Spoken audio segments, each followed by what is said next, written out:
When you're saying "я" in Russian, you are probably making a mistake. "Я" is the most common word in Russian for a fact, and we found it when doing a research for a TV show called Kukhnya. You might have heard of it. And here are some crazy facts about Kukhnya. Out of 190,000 words used, there were only about 10,000 unique words. 76 top words combined for 50% of all the words used. Just 76 words. "Я" was used 6,350 times, which means that every 33 words that people said on the show, "я" was one of those words. But time and time again do I see Russian learners make mistakes when using "я" in three major areas. First is in a conversation like this. Привет, как дела? Привет, я хорошо. Я хорошо? Answering "я хорошо" to "как дела" is wrong, and that's when you're not supposed to use "я" in Russian. And why is that? Because "как дела" is "how are things", but "я хорошо" means I am good. You're answering about yourself, not about things. But how do you answer "как дела" properly? Well, I actually don't know that, but I know someone who might help us answer "как дела" correctly.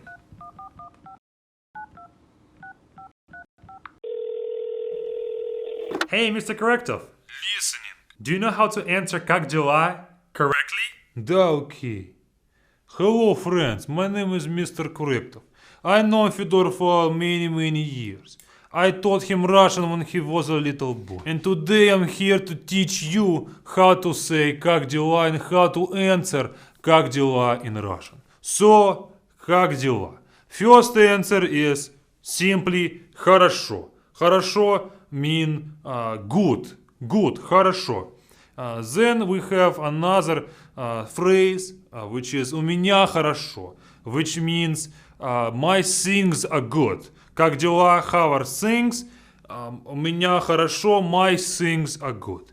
And then lastly we have все хорошо. Все хорошо means everything is good. Everything is good. Your mom is good. Your бабушка is good. You are good. Your job is good. Everything is good. Все хорошо. Of course, what if it's not good? What if it's just normal? We say нормально, у меня нормально, or все нормально. And then of course, which I hope you never have to experience this, when things are bad, we say плохо, у меня плохо, and все плохо. Which means bad, my things are bad, and everything is bad. Okay, you understood? I hope this lesson was useful, okay? Let me call Fedor back. Fedor, done. Thank you, Mr. Corrective. I got it from here. That guy came in handy, but "я" can be used to answer "как дела", but when the question is "как ты", now "ты" is you, so answering about yourself is correct.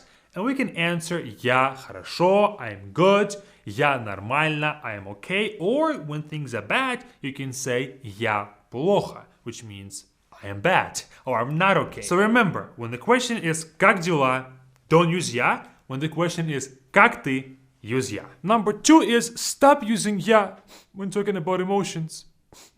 "Я" has no place in it. And I hear this a lot.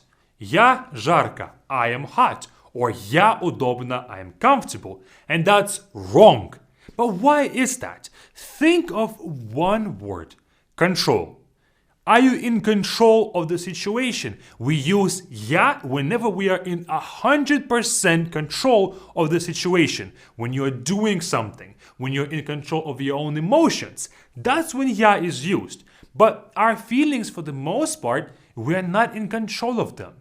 Instead, use "мне" when you're not in control of the emotions. So going back, "я жарко", I'm hot, or "я удобно", I'm comfortable, we need to say "мне жарко" and "мне удобно", which would mean kind of like it's hot to me or it's comfortable to me. Think about this. You're not in the full control of being hot, because if the room is hot, you have no control over being hot yourself. So the environment affected your emotion. Same with being comfortable. Let's say you're laying in bed, right? And if the bed itself is comfortable, then you are comfortable. So your emotion was influenced by the outside environment. You're not in 100% control there. That's why we need мне for these two phrases. And a few other phrases with мне that you guys can use tomorrow. First is мне приятно, which means I feel good or it's pleasant to me. When somebody gives you a gift, you can say мне приятно. It's nice for me to receive that. You can also say the opposite, мне неприятно. It's not pleasant to me or I don't feel good when you do that. Maybe somebody said some offensive words to you. You can say мне неприятно. Then it's мне смешно, which means it's funny or literally means it is funny to me. And then we have мне охота, which means I feel like doing something. For example, you can say мне охота участвовать в Beefluing Camp, which means I feel like joining Beefluing Camp. And that's a great desire to have, you guys, because in the Beefluing Camp, you will build your grammar foundation and you will learn around 800 basic Russian words and you'll finally learn how to speak to natives. Finally speaking to someone. And we start on July 4th, and you can join us with the first link in the description. I'll be there personally teaching you guys and helping you along the way. But there are times and examples where я is used to express emotions, and here they are. Я рад, which means I am glad or I'm happy. Я рад. Я доволен, I'm satisfied or I am pleased. Я доволен. And lastly, я согласен.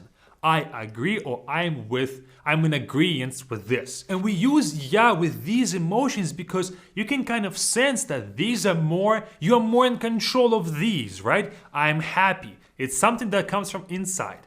Я доволен, I'm satisfied. I make that decision to be satisfied with things that are around me.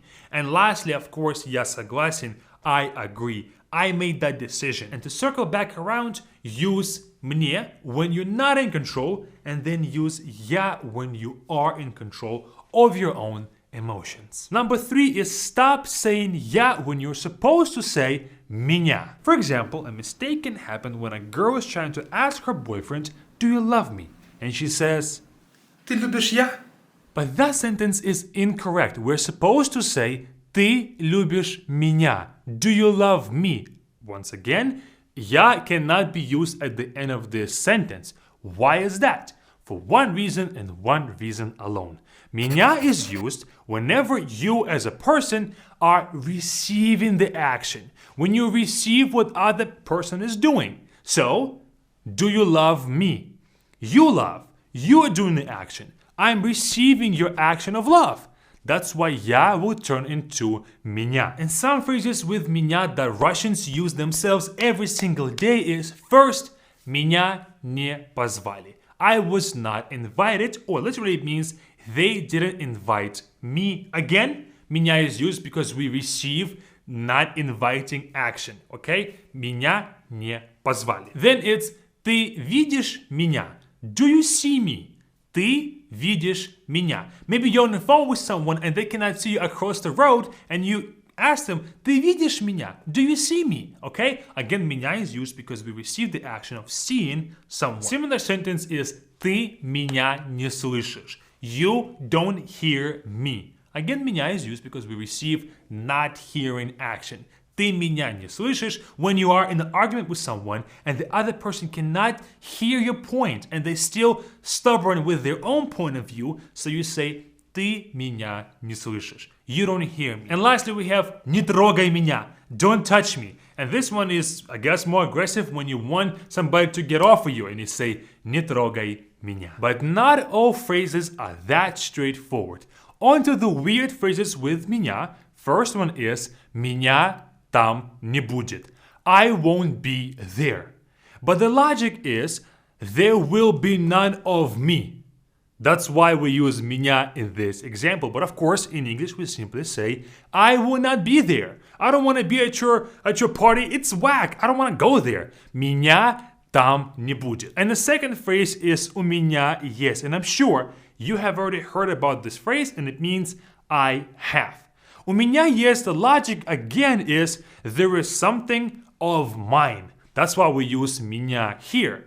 But for these two phrases that we just talked about, it's easier to just simply remember the translation without the logic of it. Because I think that the logic will confuse you and will confuse your thinking. So, once again, меня там не будет, I won't be there, у меня есть, I have. Меня can be used in many different phrases, and to learn phrases that you can use tomorrow in a conversation with a Russian person, join our Be Fluent Camp with this button right here. You will learn all the grammar foundation, all the proper vocabulary words, and you will learn how to speak Russian better, and I'll be there personally helping you out along the way.